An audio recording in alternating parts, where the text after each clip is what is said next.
औज़ुबिल्लाहिमिनश्शैतानिर्रजीम बिस्मिल्लाहिर्रहमानिर्रहीम। प्रोफेसर सईद अमराट साहब आपकी खिदमत में हाजिर। अस्सलाम वालेकुम नाज़रीन, एक तिलस्म हम पेश करते हैं किसी जालिम या किसी खुददार आदमी के लिए, या किसी का हमसाया हो और अगर वो ख़राब है या उसकी आदतें ख़राब हैं तो उसको उठाने के लिए, उसको बर्बाद करने के लिए, और आप गरीब आदमी हैं, वो बहुत बड़ा आदमी है, तो इसी ज़िम्मन में आप ये तिलस्म लिख कर चाँद की 29 तारीख को जो मंगल पड़े या हफ्ता पड़े, 29 तारीख को ये 2 दिन पड़े, ठीक दोपहर के 12 बजे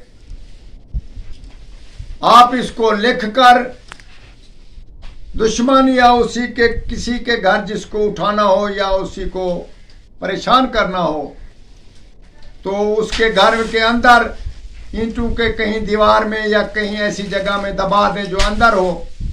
इंशाअल्लाह ताला आप देखते रह जाएंगे, वो मकान जैसे बुसीदा होकर गिर जाता है, वो सब आदमी ऐसे बेहाल होकर वहाँ से गुजर जाएंगे और वो मकान छोड़ देंगे, बल्कि वो बीमार और परेशान हाल होंगे। खुदारा एक हमारी एक होती है कि एक चीज़ें हम बताते हैं मगर हम अपनी सोच के मुताबिक बताते हैं। कोई ऐसा जाबिर या दुश्मन है जहां हम पहुंच नहीं सकते और वो हमसे ज़्यादा ताकतवर है, या ऐसा कोई ऐसा मामूल का अमल हो जाता है जिस पे हम बोल नहीं सकते, तो इसी हालत में इस अमल को करना चाहिए। ये ऐसा अमल तिलस्माती अमल है, इसका ऐसे मजाक या ऐसे थोड़ा फ़ायदा समझ कर ना करें। ये बहुत ख़तरनाक अमल है और इसका इस्तेमाल ज़रूर करें और हमारे हक़ में दुआ करें और जायज़ अमल करें। और ये अमल स्क्रीन पे तिलस्म हम आपको दिखा रहे हैं। वस्सलाम।